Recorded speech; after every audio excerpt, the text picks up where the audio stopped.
같이 보실 하나님의 말씀은 누가복음 12장입니다. 35절로 48절. 누가복음 12장 35절부터 48절에 있는 말씀을 역시 교독하는 방식으로 읽겠습니다. 제가 먼저 38절을 읽겠습니다. 35절을 읽겠습니다. 허리에 띠를 띠고 등불을 켜고 서 있으라.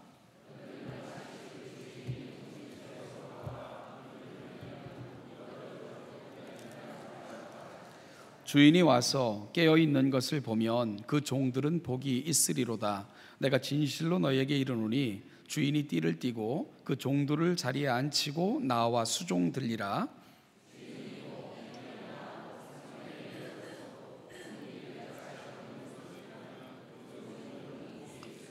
너희도 아는 바니 집주인이 만일 도둑이 어느 때에 이를 줄 알았더라면 그 집을 뚫지 못하게 하였으리라.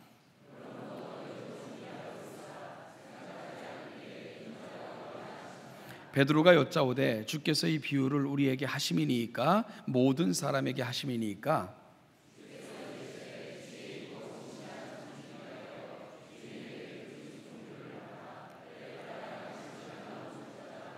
주인이 이를 때에 그 종이 그렇게 하는 것을 보면 그 종은 복이 있으리로다.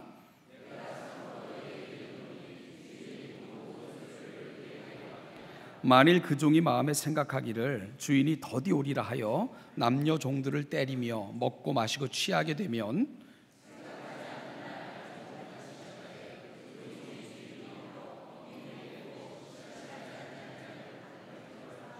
주인의 뜻을 알고도 준비하지 아니하고 그 뜻대로 행하지 아니한 종은 많이 맞을 것이요 물은 많이 받은 자에게는 많이 요구할 것이요 많이 맡은 자에게는 많이 달라 할 것이니라. 아멘. 천국은 어떤 나라일까요? 우리가 천국에 가면 가장 먼저 누구를 만나며 그리고 무엇을 경험하게 될까요? 저는 오늘 본문 37절과 같을 것이라 생각을 합니다. 우리가 처음 천국에 도착하여 여러분들이 경험하게 될 것이 말이죠. 37절은 참 아름다운 그림을 그려주고 있습니다. 바로 충성스러운 종들을 위한 주인의 잔치를 그려주고 있기 때문입니다. 주인이 친히 수고한 종들을 위해서 이 앞치마를 두르고요, 손에는 수건을 두르고 그리고 하인들은 앉아서 주인이 베푸는 그 놀라운 잔치에 참여하는 모습, 바로 37절은 그 모습을 그려주고 있기 때문입니다. 하인은 앉아서 주인이 베푸는 잔치에서 기뻐하고 주인이 주는 위로를 받고요, 그리고 또 극진한 대접을 받는 그런 장면이 37절입니다. 천국은 마치 그와 같을 것입니다. 주님을 가장 먼저 만날 것이고요, 주님이 마련하신 천국 잔치에 참여하시게 될 것입니다. 주님이 친히 앞치마를 두르시고 그리고 손에는 수건을 감으시고 여러분들에게 시중 드시면서 위로하시고 또 함께 기뻐하시고 웃음이 끊이지 않는 나라, 바로 그 나라가 천국의 모습일 것입니다. 그리고 이것이 성경을 통해서 끊임없이 보여주셨던 주님의 꿈이고요, 그리고 천국의 모습이기도 합니다. 누가복음 12장 4절에서 주님은 제자들을 뭐라고 부르셨다 그랬죠? 내가 내 친구 너희에게 말하노니. 주님은 제자들을 가리켜 내 친구라고 부르셨습니다. 이러한 태도는 요한복음에도 자주 등장을 하는데요, 요한복음 15장 12절부터 15절 말씀을 보면 내 계명은 곧 내가 너희를 사랑한 것 같이 너희도 서로 사랑하는 이것이니라. 사람이 친구를 위하여 자기 목숨을 버리면 이보다 더 큰 사랑이 없나니 너희는 내가 명하는 대로 행하면 곧 나의 친구라. 이제부터는 너희를 종이라 하지 아니하리니 종은 주인이 하는 것을 알지 못함이라 너희를 친구라 하였노니 내가 내 아버지께 들은 것을 다 너희에게 알게 하였음이라. 여러분, 제자는 예수님의 친구라는 공식을 주님께서 끊임없이 사용하시고 확인해 주는 것을 우리가 보게 됩니다. 성경에 보면 너무나도 유명한 3장 16절이 두 군데 있습니다. 3장 16절, 여러분 너무 잘 아시는 3장 16절일 거예요. 어디죠? 요한복음 3장 16절입니다. 한번 외워볼까요? 같이 해야지. 같이 한번 하겠습니다. 시작.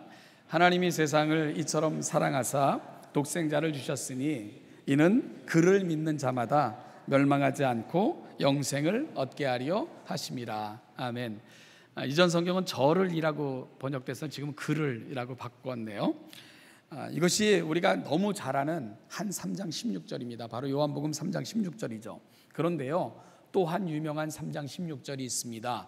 요한일서 3장 16절입니다. 요한일서 3장 16절은 그가 우리를 위하여 목숨을 버렸으니 우리가 이로써 사랑을 알고 우리도 형제를 위하여 목숨을 버리는 것이 마땅하니라.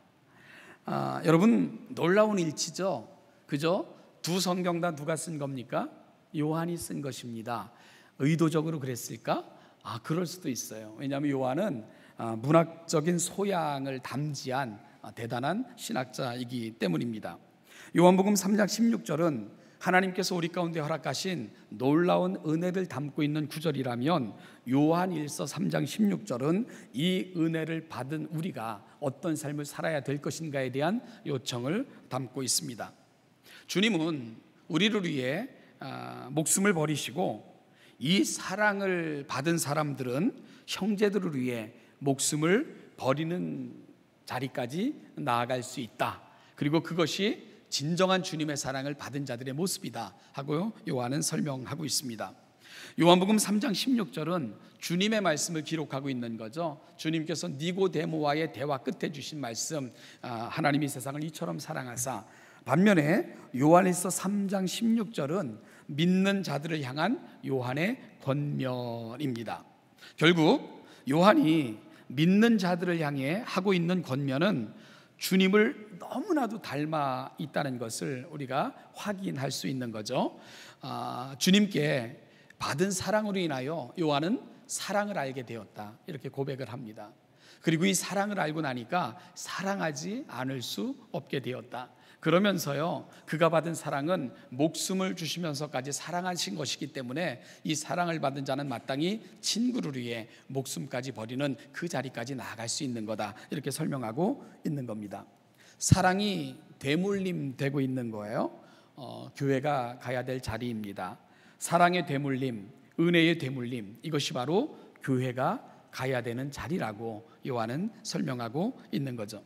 사랑하는 신원여담교회 성도 여러분, 천국이 아름다운 것은 바로 그 주님께서 친히 우리 가운데 거하시면서 거처를 함께 하시면서 이 세상에서 보여주셨던 그 사랑을 우리에게 확인해 주는 자리고 베풀어 주시는 나라이기 때문입니다. 그리고 우리는 그 사랑을 본대로 서로에게 베풀며 그 사랑을 실천하여 완성하는 나라, 그 나라가 바로 천국이기에 천국이 아름다운 것입니다. 이것이 진정한 영생을 얻은 자가 가서 누리는 천국의 모습일 것이고요. 그리고 여러분, 이것이 바로 또한 교회의 모습이어야 됩니다. 교회는 주님의 사랑을 물려받아 되물림해 줘야 되는 이 사명 가운데 부름받은 사람들이 저와 여러분들이거든요. 바로 그 나라에 우리가 초청되어 주님이 베푸시는 그 천국 잔치에 함께 참여하여 그 기쁨과 감격을 함께 누리는 곳, 바로 그곳이 천국입니다. 그리고 주님은 바로 그 나라로 저와 여러분들을 초청하고 싶으신 것입니다.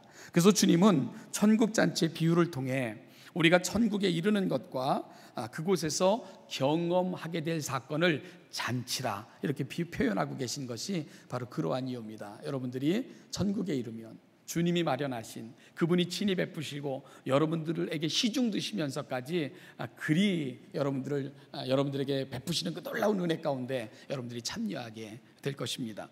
자, 그러면 오늘 이 아침 우리가 살피길 원하는 것은 이 천국 잔치는 그럼 어떤 자들을 위하여 준비하신 것일까?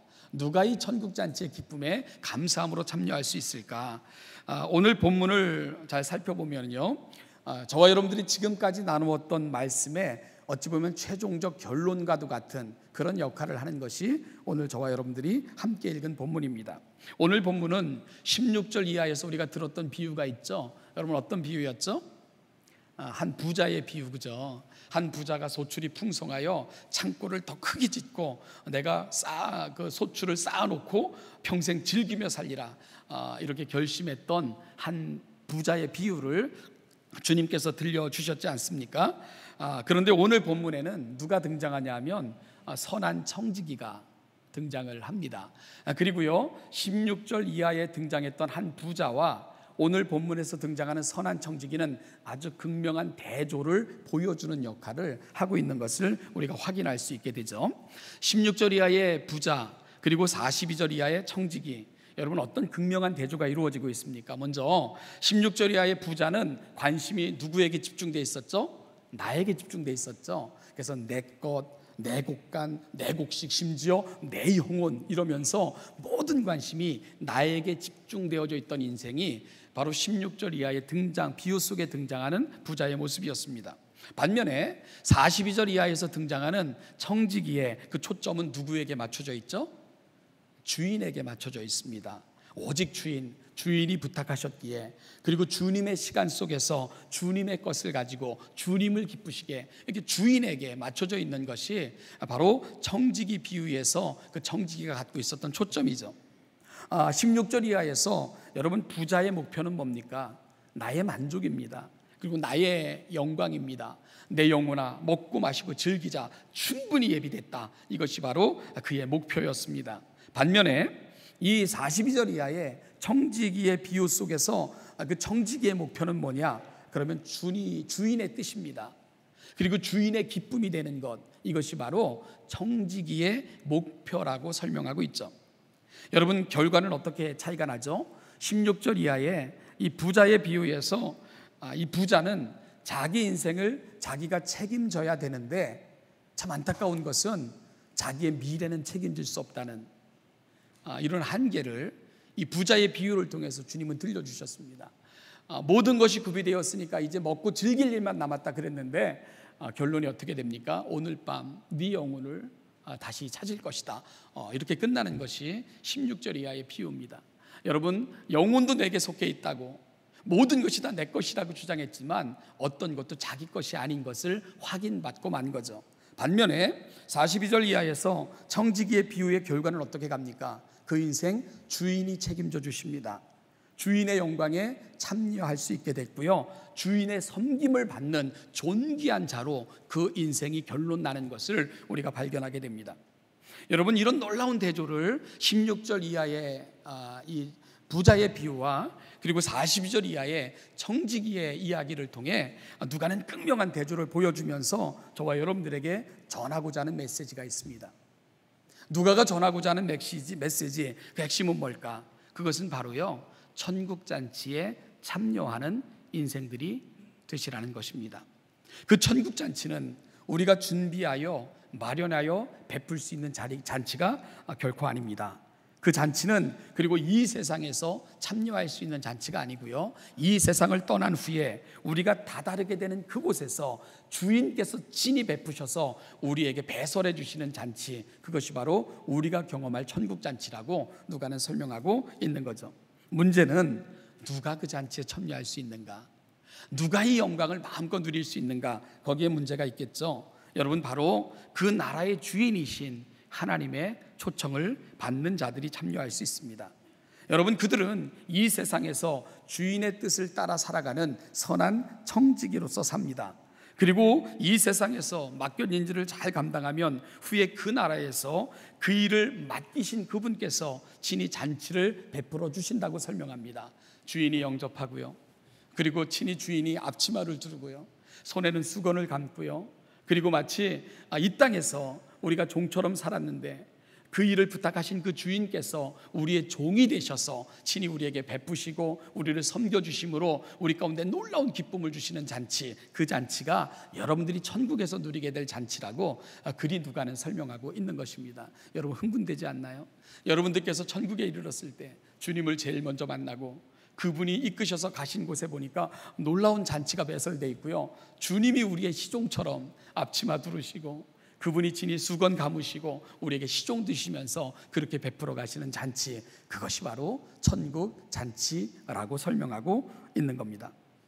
여러분, 그렇다면 여기서 우리가 오늘 우리가 함께 나누어야 될 핵심으로 좀 접근해야 될 필요가 있는데요. 어떤 사람이 선한 청지기인가?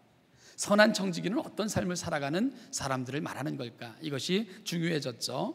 그 나라의 잔치에 참여할 청지기들은 어떤 자들인가? 오늘 말씀을 통해서 우리가 정리할 수 있습니다. 42절이 선한 청지기에 대한 아주 귀한 힌트를 제공하고 있는데요. 우리 12장 42절 한 목소리로 같이 한번 읽어 보겠습니다. 시작. 주께서 이르시되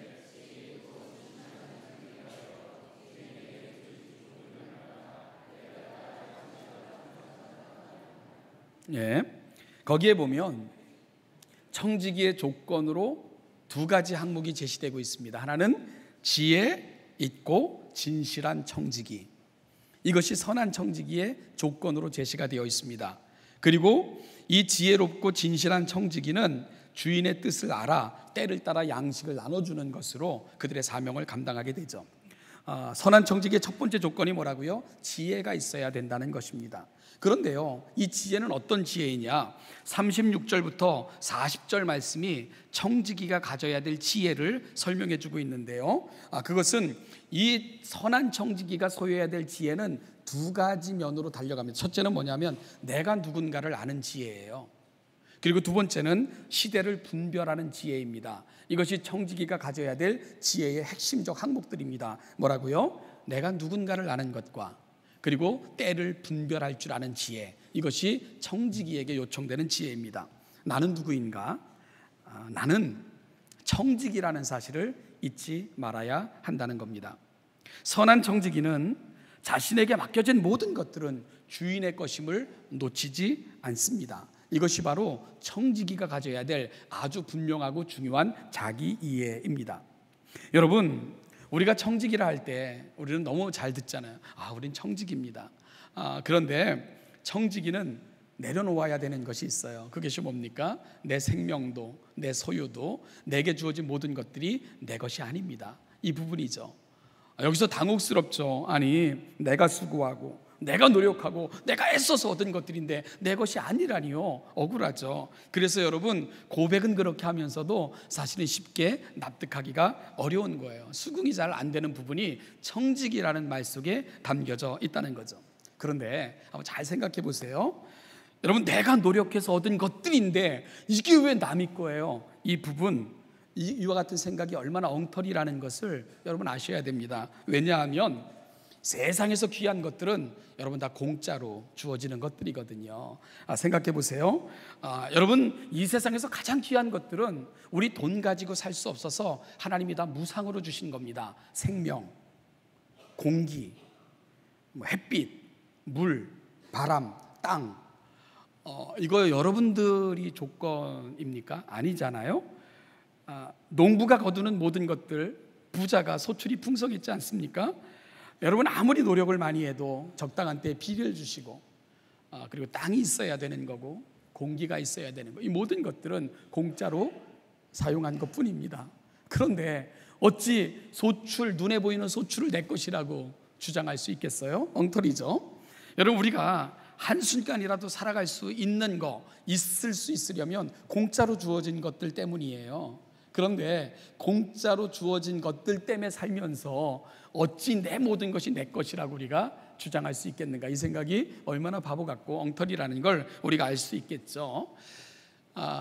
우리가 부르는 복음성가 중에 내가 할 수 있는 것이라는 제목을 가진 복음성가, 이런 거면 눈을 주시고 아름다운 햇살 주신 따사로운 주님께 감사, 이런 아주 동요같이 아름다운 복음성가가 있습니다. 그 가사를 보면 눈을 주시고 아름다운 햇살을 주신 따사로운 주님께 감사, 코를 주시고 장미의 향을 주신 향그러운 주님께 감사, 눈을 주시고 아름다운 햇살을 주신 따사로운 주님께 감사, 코를 주시고 장미의 향을 주신 향그러운 주님께 감사. 오 새들의 노래와 아름다운 꽃과 햇살을 주시는 멋있는 주님, 나 할 수 있는 것 주님이 주시는 나의 입술로 주님을 찬양해. 여러분, 세상을 살면서 내가 살아가는 이유, 내게 주어진 것들, 이게 어떻게 주어졌지 생각해 보면 사실은 다 공짜로 얻은 것들이에요. 그래서 사는 거고, 그것들로 인하여 내가 조금 더 갖게 된 거고, 그런데 조금 더 갖게 된 그것 때문에 이게 다 내 거라고 주장하면 참 어리석은 인생 아니겠습니까?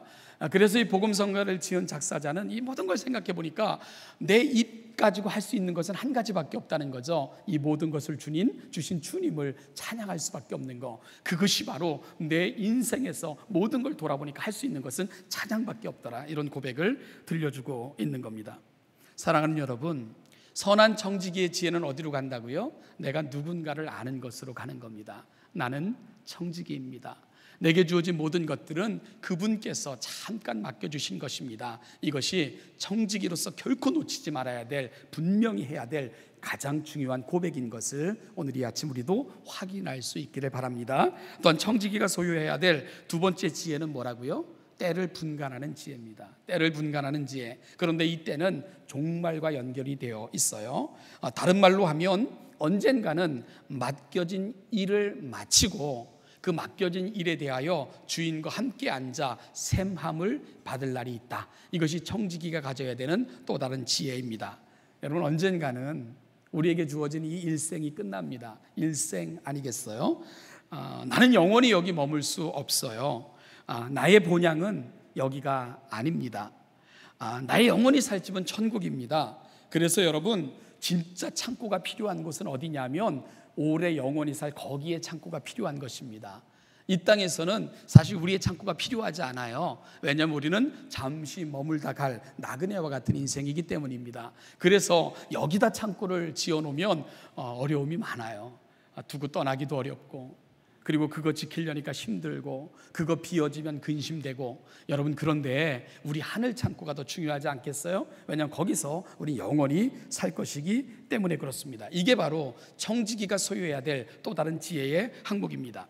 우리가 창세기에 보면 5장 21절부터 24절 한 유명한 사람의 이야기가 기록되어 있습니다. 바로 에녹의 이야기예요. 그런데 이름값에 비해서는 그 아주 언급이 간단해요. 제가 읽어드릴게요. 에녹에 대한 기사는 이게 답니다. 에녹은 65세에 무드셀라를 낳았고, 무드셀라를 낳은 후 300년을 하나님과 동행하며 자녀들을 낳았으며 그는 365세를 살았더라. 에녹이 하나님과 동행하더니 하나님이 그를 데려가심으로 세상에 있지 아니하였더라.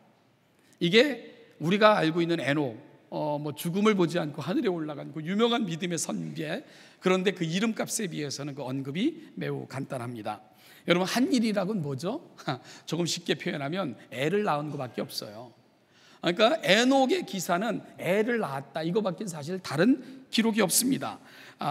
죽음을 보지 않고 승천한 에녹, 그러면 야, 얼마나 대단한 일을 했기에 죽음을 보지 않고 승천할 수 있었지, 이렇게 생각할 수 있겠지만 사실 그만한 영웅적인 행동이 성경에는 기록되어져 있지 않습니다. 그런데 에녹의 생애 중에서 단 한마디만 우리의 주의를 끌죠. 그게 뭐죠? 하나님과 동행하더니 라는 한마디입니다.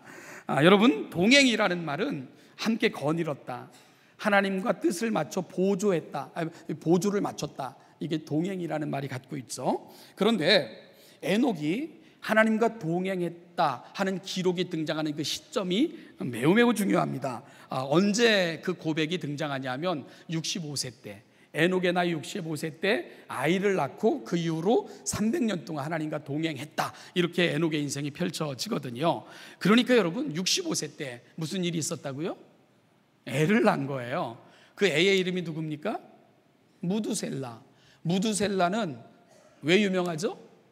그냥 오래 살아서 유명해요. 다른 거 없어요. 969세를 살았거든요. 그런데 65세에 낳은 아들의 이름을 에녹이 뭐라고 줬다고요? 무두셀라라고 줬는데, 이 무두셀라라는 이름 뜻은 창을 던지는 자라는 뜻을 가지고 있습니다. 이 고대 이스라엘이 속해 있었던 그 부족 사회는요, 이 창직이, 그러면 이 창직의 역할은 부족을 대표하여 그 안전을 보장하는 자, 그러니까 적군과 맞서 그들 앞에서 민족을 보호하는 자, 이런 개념을 가지고 있었던 것이 창을 지키는 자가 갖고 있었던 의미였습니다. 따라서 이 창을 지키는 자가 죽었다 하는 것은 뭐와 같은 의미가 됩니까? 그 민족이 멸망에 처하게 됐다, 이런 말과 같을 정도로 아주 중대한 의미를 갖고 있었던 것이 창을 가진 자라는 그 의미가 갖고 있었던 뜻입니다. 그런데 여러분, 에녹이 65세 애를 낳고는 그 이름을 무두셀라라고 지은 거예요. 그리고 무두셀라는 969세를 살게 됩니다. 그리고 무두셀라가 죽을 때 죽던 그 해에 이 땅에 엄청난 사건이 발생하죠. 그게 뭡니까? 노아의 홍수가 시작이 된 겁니다. 정확히 창세기의 모든 연대를 계산해 보면 무두셀라가 죽던 해에 노아의 홍수가 터진 것으로 그렇게 성경은 우리에게 알려주고 있습니다. 여러분, 어떤 의미가 있죠? 무두셀라가 태어나던 그 해 하나님의 계시가 에녹에게 임했을 것으로 추정할 수 있는 거죠. 하나님이 이 세상을 한탄하시며 근심하시는 그 하나님의 눈물을 에녹이 보았던 것 같아요. 그리고 이 세상에 끝이 있을 것을 말씀하신 것 같습니다. 에녹은 바로 아들을 무두셀라라 이름 지으면서 이 세상을 향한 하나님의 뜻을 전하고 싶었던 사람, 그 사람이 바로 에녹이 되는 겁니다. 그는 그의 아들을 무두셀라라 이름 짓고요, 이후로는 철저하게 하나님과 동행하는 삶을 산 것입니다. 그러자 하나님은 그를 심판이 오기 전 데려가심으로 세상을 향한 경고의 메시지로 에녹의 인생을 활용하신 거죠. 그런데 세상은 어땠죠? 비웃었고 조롱했습니다. 심지어 애써 잊었고요, 농담으로 여기다가 결국은 그 큰 심판을 세상은 경험할 수밖에 없었던 겁니다. 주님은 노아 홍수 사건을 마지막 때에 대한 예표로 활용하셨습니다. 이 세상의 심판이 분명히 경고되어져 있다는 거죠. 그런데 우리가 살아가는 이 세상 사람들은 어떻게 살고 있죠? 애써 잊고 일부러 잊고 비웃고 조롱하고 비아냥거리며 에녹의 시대와 노아의 시대의 사람들처럼 별반 다름없이 그렇게 살아가고 있는 거죠. 베드로가 그 시대를 바라보면서 눈물로 호소하지 않았습니까?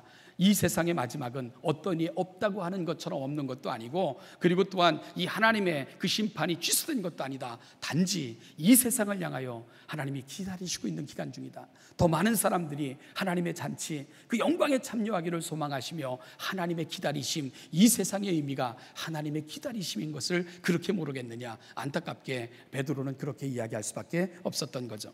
여러분, 오늘 본문에서도 주님은 어리석은 자처럼 삶을 살아가는 자들을 향해 이렇게 경고하십니다. 45절 이하의 말씀을 보면, 만일 그 종이 마음에 생각하기를 주인이 더디 오리라 하여 남녀 종들을 때리며 먹고 마시고 취하게 되면 생각하지 않은 날 알지 못하는 시각에 그 종의 주인이 이르러 엄히 때리고 신실하지 아니한 자의 받는 벌에 처하리니, 주인의 뜻을 알고도 준비하지 아니하고 그 뜻대로 행하지 아니한 종은 많이 맞을 것이요 알지 못하고 맞을 일을 행한 종은 적게 맞으리라. 무릇 많이 받은 자에게는 많이 요구할 것이요 많이 맡은 자에게는 많이 달라 할 것이니라.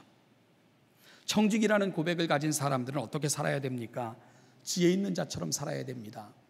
내가 누군가를 알고요, 그리고 나의 때는 정해진 기간만큼만 주어졌다는 것을 분명히 인식하고, 내게 사명을 주신 분, 내게 생명을 주신 분, 내게 사명을 맡겨주신 그분을 우리가 만날 때가 분명히 있다는 것을 놓치지 않는 것, 이것이 바로 청지기의 지혜입니다.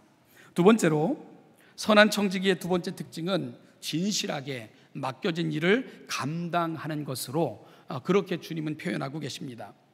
이 진실은 끝까지라는 말을 담고 있어요.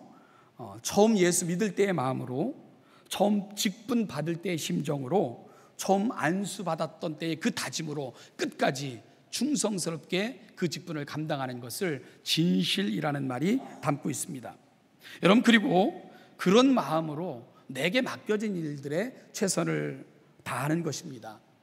단순히 여기에서만 아니라 내 삶의 모든 영역이 하나님의 영역인 것을 선포하고요, 먹든지 마시든지 무엇을 하든지 내 모든 삶의 영역에서 하나님의 영광을 위해 살겠다고 하는 다짐, 이것이 바로 선한 청지기에게 있어야 될 또 다른 요소라고 오늘 본문은 설명하고 있는 겁니다. 이것이 바로 청지기의 선언이어야 됩니다.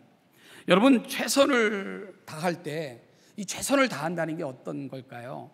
이 최선을 다한다는 것은 내 기준과 내 마음에 맞춰서 내 생각대로 최선을 다하는 걸 최선을 다한다고 말하면 안 됩니다. 그리스도인들의 최선은 항상 하나님이 원하시는 방식으로 가야 되기 때문이죠.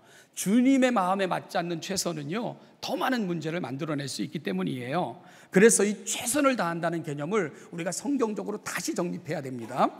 사도 바울이 에베소 교회에 보낸 편지를 보면 에베소서는 1장부터 3장, 4절부터 6장으로 구분되어지는 분명한 구분점을 가지고 있는 서신입니다. 1장부터 3장까지는 우리가 받은 은혜를 설명하고 있고요, 4장부터 6장까지는 은혜 받은 자로서 살아야 될 삶의 마땅한 부분들을 설명해내고 있습니다. 우리가 살면서 많은 상황과 많은 관계들을 경험해요. 우리가 태어나자마자 부모와의 만남, 형제와의 만남, 그리고 또 부부간의 만남, 그런가 하면 또한 종과 상전, 이건 사회적 모든 관계들을 총찰하는 개념일 것입니다. 이 많은 관계들을 우리가 경험하게 되죠. 그리고 관계 속에 우리가 들어가게 됩니다. 여러분, 그럴 때 부모와 자식 간이든 형제 간이든 종과 하인 간의 관계든 그 모든 관계를 우리가 이루어가는 한 가지 개념이 있습니다. 대원칙이 있어요. 그게 뭡니까? 죽게 하듯 하라는 거예요. 죽게 하듯 하라. 바로 대원칙은 죽게 하듯 하는 거예요.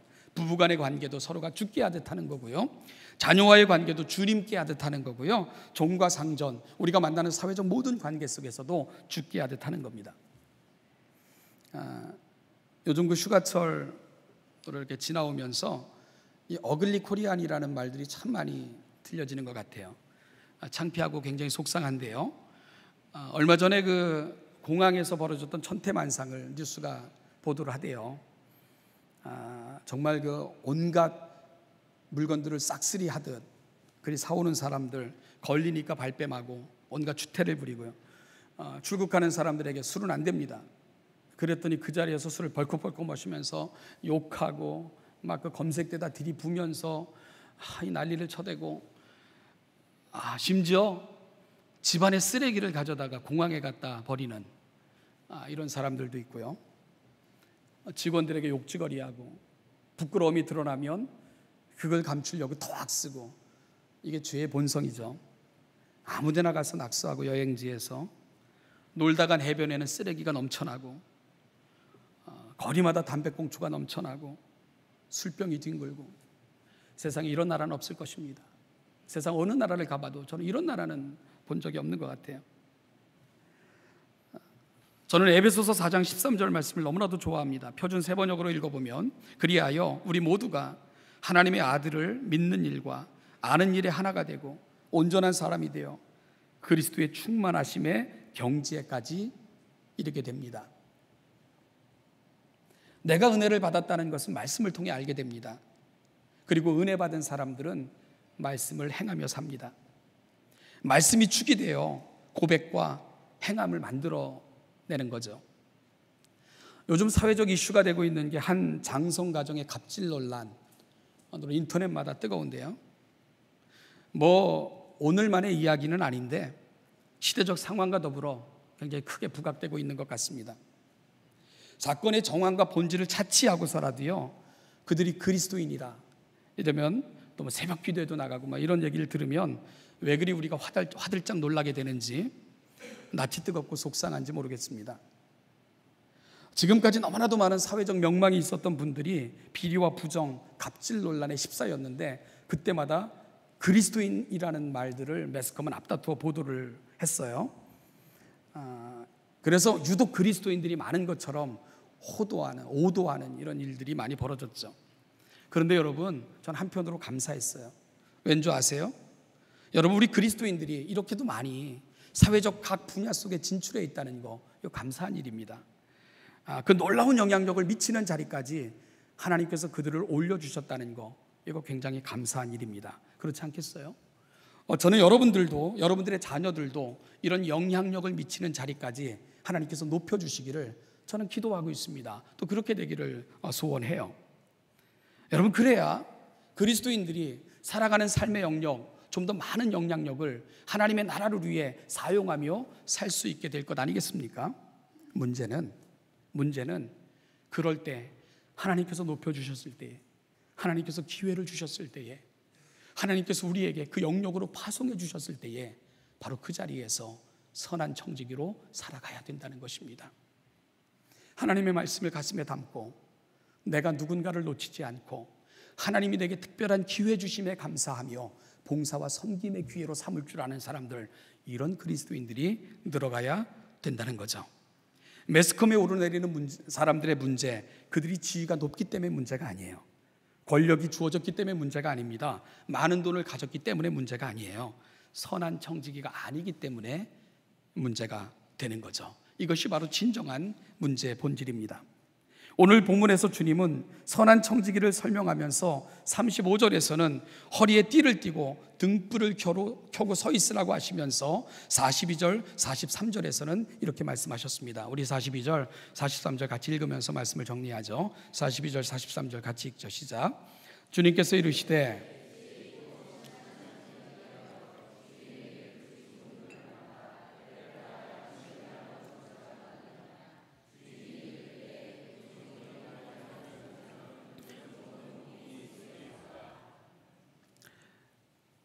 결국 청지기로 때를 헤아리는 종말론적 삶을 산다는 것은 일상의 삶의 자리에서 자기에게 맡겨진 일을 성실하고 정직하게 주인의 뜻을 따라 열심히 감당하는 것과 같은 의미가 됩니다.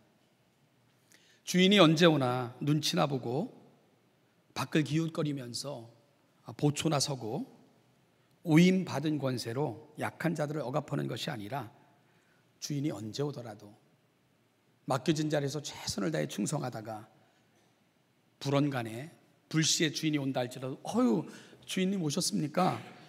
가신 일은 잘 되셨나요? 부탁하신 일들 최선을 다해서 한다고 했는데 부족하지만 열심히 했습니다. 이렇게 말할 수 있는 거, 여러분, 이게 청지기가 가져야 될 자세입니다. 과거의 잘못된 이단들은 예수님의 재림을 알려준다고 말하면서 모든 삶으로부터 떠나라고 그저 기도나 하고 찬송만 하다가 주님 오시는 날 영접하면 된다고 말하는 사람들도 있었고요. 요즘 이단들은 세상의 직업 그리고 자신의 길을 방해하면 가족조차도 마귀의 짓거리들이라고 그렇게 이야기하면서 그럴 땐 가정도 떠나라고 그러면서요 선한 일을 하라고 그러면서 시키는 게 뭡니까? 자기들이 만들어 놓은 기관들, 업체들에게 가서 막노동시키고 일시키면서 그 돈 가지고 자기들이 하고 싶은 거 다 하고, 이게 이단들이 하는 짓거리들입니다. 그러나 종말론적인 삶은 그게 아니에요. 일상에서 보여지는 영성, 그게 종말론적 삶의 핵심입니다. 에베소서는 일상의 영성을 이렇게 가르칩니다. 여러분들이 만나는 사람들에게 친절하게 대하는 것, 그것이 바로 종말론적 삶을 살아가는 사람의 모습입니다. 분을 품어도 해가 지도록 품지 않는 것입니다. 껄끄러운 관계가 있으면 속히 회개하고 마귀의 도구가 되지 않는 것입니다. 욕하던 자들은 입을 금하여 덕을 세우고 은혜를 끼치는 말들을 연습하는 거고요. 비방과 실용의 말은 성도들에게 합당하지 않으니까 입 밖에도 내지 않는 것입니다. 도둑질하던 자들은 열심히 일하여 번 돈 가지고 구제하며 섬기며 살기로 다짐하는 것입니다. 아내는 남편을 사랑하고 정결하게 향하고 자녀들을 축복하며 그리스도의 충만한 가정을 만들어가는 것입니다.